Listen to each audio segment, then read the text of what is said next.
Hi, my name is Kenneth Pham, and this is my persuasive speech on GMOs. GMOs, genetically modified organisms. There's something you've heard about. Either you've heard about it in the news, from friends, or from family.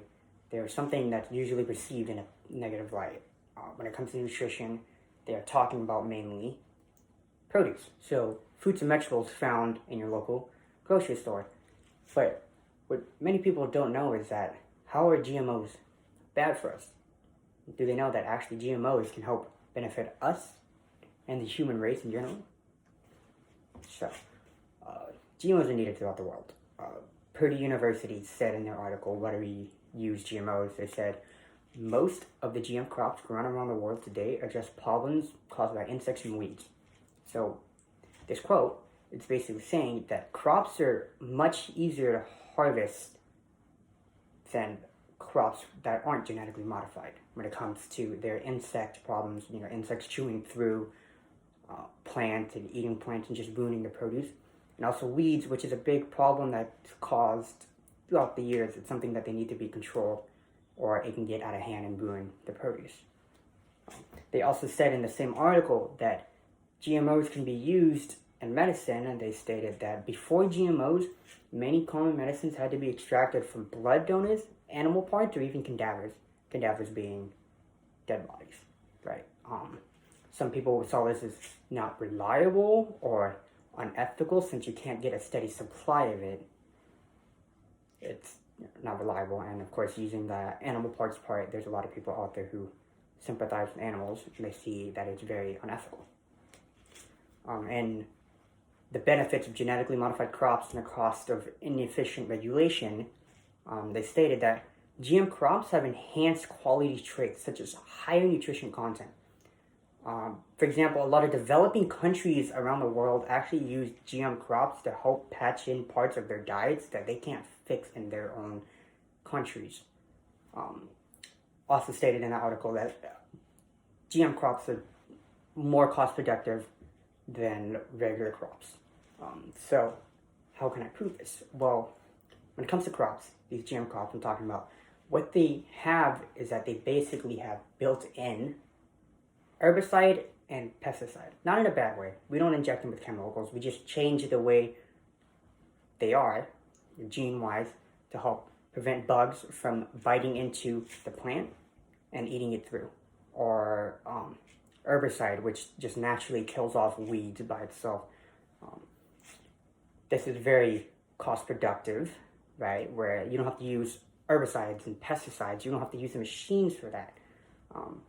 In the medical field, also, for example, we use insulin for diabetic people, and insulin used to be pulled from the livers of cows and pigs. Unethical, unreliable, right? This isn't something that we want to do. We're killing off pigs to help animals to kill, to help us. And it was also not reliable because we wasn't guaranteed to get a same amount of insulin from each animal every time. So with GM, genetic modifications, we made Humulin, which is just human insulin. It was a good replacement. It's actually already been in use since the 1960s. Another wonder crop, you could say, is golden rice. Golden rice is a rice that is high in vitamin A. So in a lot of Asian countries that are still developing, they don't get a lot of vitamin A in their diet. So they grow this rice, and it helps patches up that small part in their diet that they needed. So to visualize all of this, imagine just changing your perspective and keeping an open mind about how you see GMOs instead of just hearing one thing about it and just tossing out all your other views out the window. And it's something that, it's something we need to stay positive. Mary Gehring said, "Good as gold. Can golden rice and other bio-fortified crops prevent malnutrition?" She stated in that article that golden rice may indeed be worth their weight in gold. So this is in reference to the golden rice, right? The rice that was high in vitamin A, it being compared to gold because of how it could help many impoverished countries or many underdeveloped countries or developing countries not be as sick as they have to be. Some actions you can do to help change your mind or be more open-minded about, check the fruits and vegetables that you're eating when you buy them from the grocery stores. A lot of them say when they're organic they have the sticker, or when they have GMOs they sometimes have a labeling. It depends on where you go. But you don't realize a lot of the foods that you're actually eating are genetically modified foods. Also, another thing you can do is do a taste test. See if you can tell the difference between an organic piece of food and a GMO food. See if there's actually a difference and see how you feel after. And another thing is, keep in mind that genetic modification is very important to us now in the current situation we're in, COVID-19.